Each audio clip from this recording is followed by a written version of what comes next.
Because I think a lot of people who listen to these segments like to hear when these things do happen, how the therapist handled it. And maybe now with hindsight, how you would have handled it differently. I didn't really ever have horrible experiences here in New York. I had one client who had kind of tested my boundaries every time that I worked on him. Like he would start with his legs here, and then the next time I worked on him, they would just kind of keep opening up until his legs are just like off the table and it's just like wide open.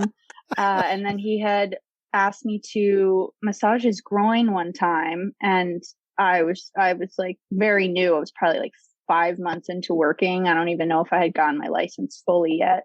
And I was just like, I don't know what to say to that. So I just kind of did nothing and was like working on his quads. And then I gave him a not so great massage one day because I was just really tired and I didn't care because he was testing my boundaries and he just never came back to me. So that was nice. That's the only experience I've ever had well, actually, there's one more time I had in New York was I had a client come in and he was like, I'm going to get completely naked today. And I was like, okay, like if you feel comfortable doing that, you can totally do that. Like you can get, undress to your comfort level. If your comfort level is to take everything off, that's fine. He was like, I'm just kidding with you. And I was like, okay. Weird joke, so I come dude. in and so I come in, he's like, I took everything off. And I was like, okay, that's cool. He's like, no, I'm kidding. I left my boxers on.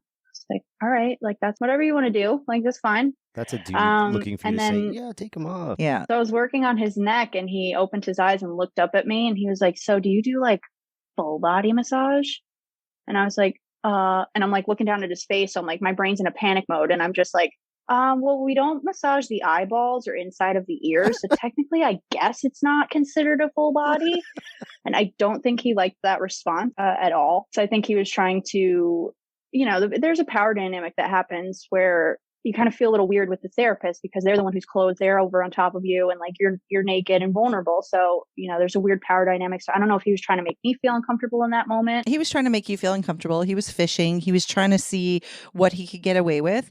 And you handled it in a way that Mark has actually given it suggested before, like, if somebody says something stupid like that, if they're fishing and they're looking for a specific response, then you respond with something equally stupid. Like Mark had suggested last night, someone. It wasn't a suggestion though. It wasn't a real suggestion. It was kind of a joke. It would be how I would have responded, but I don't know if I would suggest that to somebody. No, else. not for a female. But basically, what he was saying is, if somebody is asking for a happy ending, saying something. What was it that you said? I charge by the inch. I charge by the for inch, you, it's free. So for you, it's free.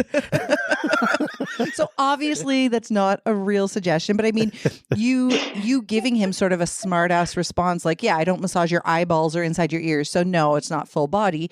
That basically shut it down right there that what you're asking is ridiculous. So I'm going to respond to you in a ridiculous manner. I like that. Make him feel stupid. I kind of like that too. Yeah. So it worked out. That was the only time that I had her. But when I got to Florida. Are there weirdos in Florida? Is that what you're telling me? She hit the fan. Because it's hot all the time. It's hot all the time. So these guys are hot and bothered. The weirdos are in Florida versus New York. Yeah. So I was working on this guy one day. It was my first time working on him. And I'd started him face down. And I look at him and I'm like, is he trying to get comfortable or is he humping my table right now? Oh, he's dry humping the table. Like he was gyrating his hips. Yeah. So I was like, I'm like, I need to convince myself out of this. Like he's just trying to get comfortable or something. And I flip him over and what do you know that he has pitched a tent, but the tent is like moving around. Okay. So he keeps flopping, up and I know that doesn't just like happen. No, you kind of got to like make that happen. Yeah. So he did that for 45 minutes.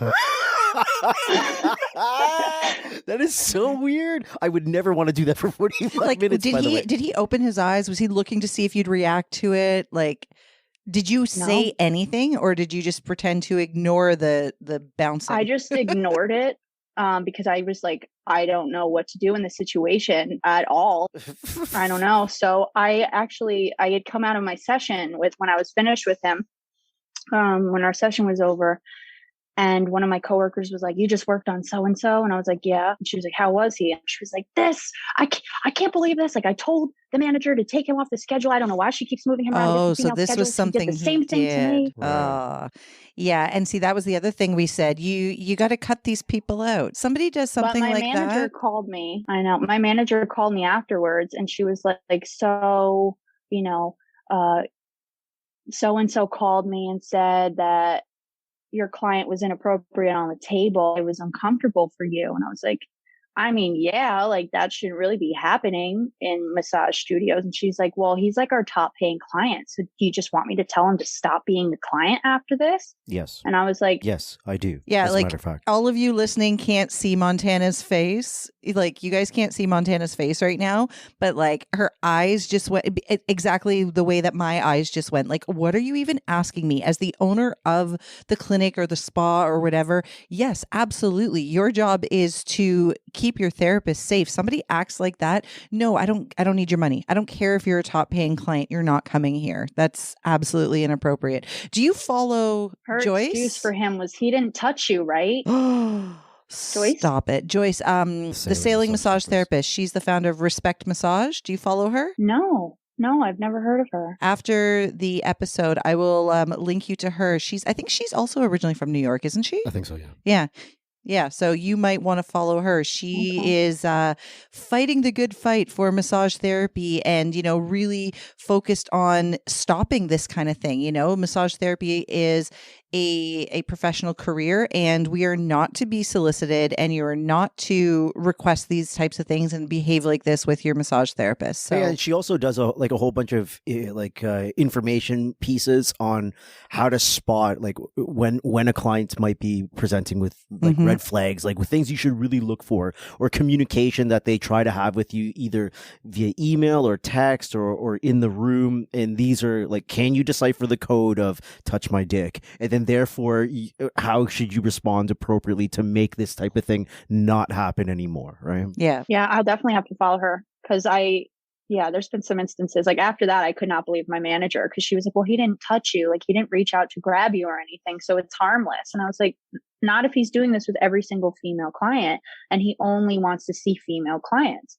Like a week after I moved down to Florida, multiple locations down there that aren't real licensed establishments got busted for sex trafficking. All these places just got busted for stuff like this. Like we shouldn't have a client coming in here who's doing that to female therapists and just keep moving him around because he's the top paying client. And on top of that, though, like not even giving you warning, not even like, fine, let's already recognize that, yes, this person shouldn't be in this place at all and should not be allowed to book appointments. But then for whoever's booking these appointments to know kind of what this person's up to and not even tell you like, hey, just so you know, this guy is always trying to, you know, get someone to touch him inappropriately. The language that he uses is not the greatest thing in the world. We know what his intent is when he's coming here.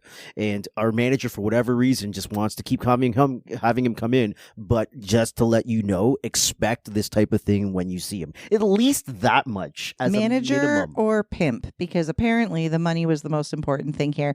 That's sort of infuriating to me as a therapist. Like I work on my own, but if I was working in a place like that and, you know, the money that this guy brings in is more important to the establishment than the therapist's safety, because somebody who's doing that and is getting away with it because he's a good paying client, you think he's going to stop there? No. At what point do you kick him out? How far is he going to push the boundaries when he knows that, okay, I can do this for 45 minutes and nobody's going to say a damn thing. Nobody's going to kick me out. I don't understand people and their fucking money. Like, I don't get it.